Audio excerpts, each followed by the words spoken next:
Hey, what's up everybody? It's LeeLos, and today we're talking about the legendary greatness of Kyle Dake. And guys, stay steady in the pursuit of your dreams and goals. You're made for greatness, you're born to win, and I definitely believe in you guys. Keep up the great work each and every day. Now, Kyle Dake, when I was in high school and I was wrestling in high school, Kyle Dake was pretty much Superman to me. Not just me, to many, I think it was many of us on the wrestling team, we looked up to Kyle Dake and just admired him because while we were in high school wrestling, Kyle Dake was in college just turning everybody into dust, like just destroying everyone. When I was in high school wrestling, the main thing a lot of us on our team would talk about is, I want to be a state champion. I want to be a state champion. We would all talk about that. We all dreamed about that. And only a few of us even made it to compete in state. To compete in state, you have to qualify. You need to do pretty well at a tournament called sectionals, and after you qualify through sectionals, then you can go into state. It was nuts. It was hard to get into state. On our team, the few people who made it to state, to everybody else, they were like superheroes. And then those guys, some of them placed in state, and two of us on our team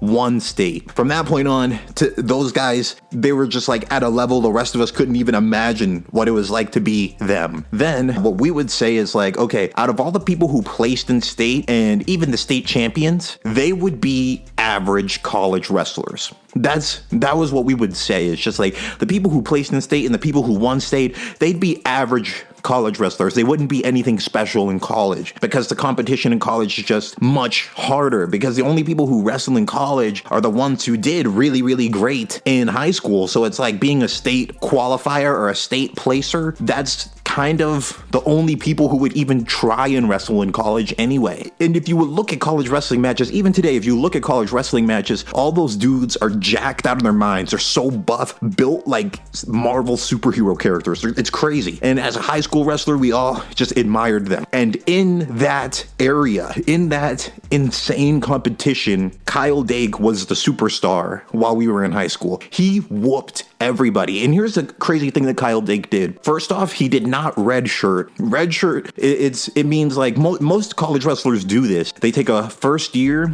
to redshirt, meaning they do not compete. They don't do any tournaments. They just train with the team for an entire year. So that way they can get used to the intense, rigorous competition of college wrestling. Most college wrestlers do that, and then their freshman year competing, they're actually 19 or 20 years old. And by the time they're a senior, they're like 23. Some of them might even be 24, and they have a lot of experience, and that's just better for their record, right? So they can get good enough to compete in college and then really do well. Kyle Dake went into college. He was either 18 or 19 years old, did not redshirt, and his first year as a freshman, he won the national championship, which is almost unheard of. It's just ridiculous. Like, to go straight from high school, you're only like 18 years old, and then you're wrestling against all these people. Some of them are 24 years old, and they've been training all throughout college, and they had all the experience that you had too. They had all the high school, all the middle school, all the elementary school training. Then they had a redshirt year, and then they trained 4 years after that, going through all these matches, and then Kyle Dake would wrestle them and beat them and destroy them. And he was fresh. He was just a freshman, won the national championships. Then after that, Kyle Dake, the next year, his sophomore year, he went up a weight class, won national championship again. His junior year, he went up another weight class, won the national championships again. And then his senior year, he went up another weight class and won the national championships again. He won 4 national championships in 4 different weight classes. It was just so stupid. I looked at him like he was actually Superman. And if you look at his matches, he would crab ride people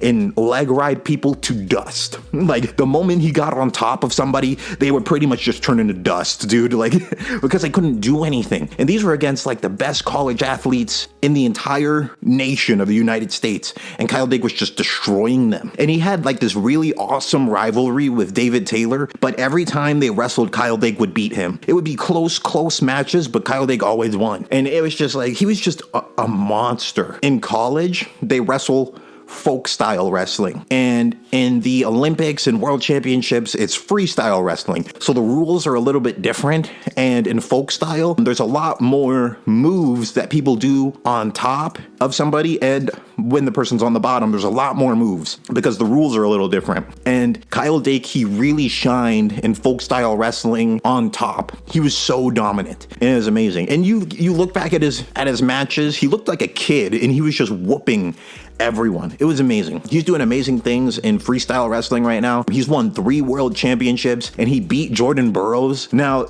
Jordan Burroughs, they wrestled a ton of times. I think they've wrestled like 7 or 8 times. Jordan won all of them, and then Kyle won this most recent one, but it's still a fantastic accomplishment for Kyle. So he's doing incredible things, and he's always been just an insanely great wrestler. But yeah, guys, that's what I wanted to say about Kyle Dake. Let me know what you think about Kyle Dake, or what you think about wrestling in general. And let me know who some of your favorite wrestlers are and some of your favorite fighters are. Let me know in the comments. Thank you guys for watching, and you have a great day.